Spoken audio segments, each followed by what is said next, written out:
Former Speaker of the House and author of the book Valley Forge, Newt Gingrich joins us now to tackle the onslaught of state secrets stemming from the Wikileaks expose. And get this, Newt Gingrich is praising his longtime political rival, Hillary Rodham Clinton.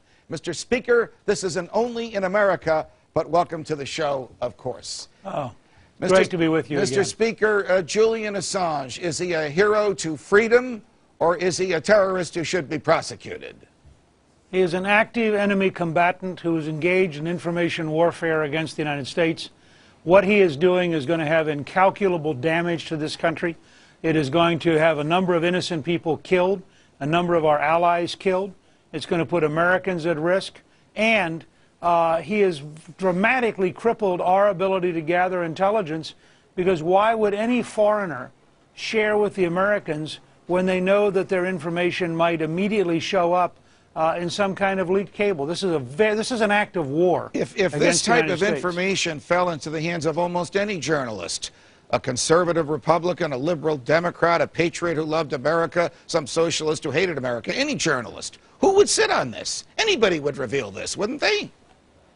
Well, first of all, you have to ask the question, how did the administration fail so totally that supposedly a private had access to download 250,000 documents? Well, on that I agree with you. The administration can't be telling the truth. There's no way this buck private alone could have had access to all of that. Well, so that should be a scandal of the first order, and the Congress should be looking at who is responsible for security. How did they fail so totally?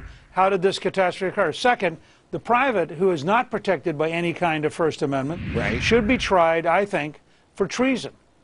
This is not a game. The idea that somebody other than the president is going to go around on their own and release secrets that could get people killed. So far, this should be okay. So far we're on the same page, Mr. Speaker. But my view of the Constitution and the First Amendment, and here's where you and I are going to hang on, and I would submit the Supreme Court's view of the First Amendment differs from yours, because the Supreme Court says Assange is protected as long as what he distributes is in the public interest. Clearly, this is in the public interest. We are fascinated with it. Some of it's good, some of it's bad. No, much of it is secret, some of it is meaningless. It's not in the public interest. It's not in the public interest to know that we're killing people in Yemen. It's not in the public interest to know that Hillary Clinton dispatched agents to steal the credit card numbers of foreign diplomats.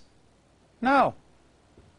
Okay. We're in the middle of a war. But the public interest is defined by the court as that which is newsworthy. It is newsworthy to know these things, because you and I and people like us have been talking about nothing but this for the past week. You and I have a different standard.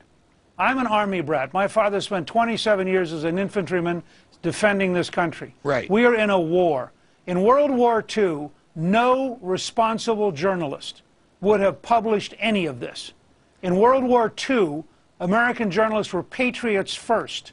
They didn't run around prattling about lawyer rights. They understood the difference between having the right to do something and whether or not it's the right thing to do. It is the wrong thing to do. It is going to get people killed. I think it is despicable that the New York Times cares so little about America that it doesn't mind weakening us, that it doesn't mind putting people at risk. Should the government that you would like to shut down Wikileaks shut down the New York Times for publishing this and working along with Wikileaks? No, because Wikileaks is a different kind of institution.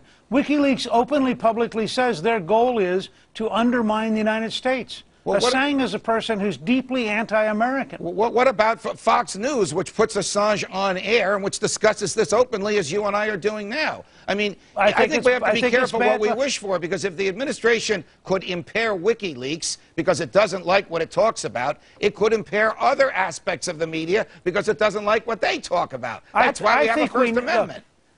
I think we have to have a national dialogue about responsibility. I believe when any institution, including Fox News, undertakes steps which increase the likelihood that Americans and American allies will be killed, there's something profoundly wrong with the system. Should somebody like Assange be arrested in London on a trumped-up and ridiculous charge that his condom broke during a consensual sex act and extradite it to Sweden in order to get him off the streets. That's what the government is doing. No, what we should do is treat Assange as an enemy combatant. Information warfare is warfare. The National Security Agency should close down that site, keep it closed down. Every time they try to reopen it under a new name, they should close it down. Mr. Speaker. And we should wage active information warfare against any effort to release American secrets. Mr. Speaker, thanks for joining us on Freedom Watch. Thank you.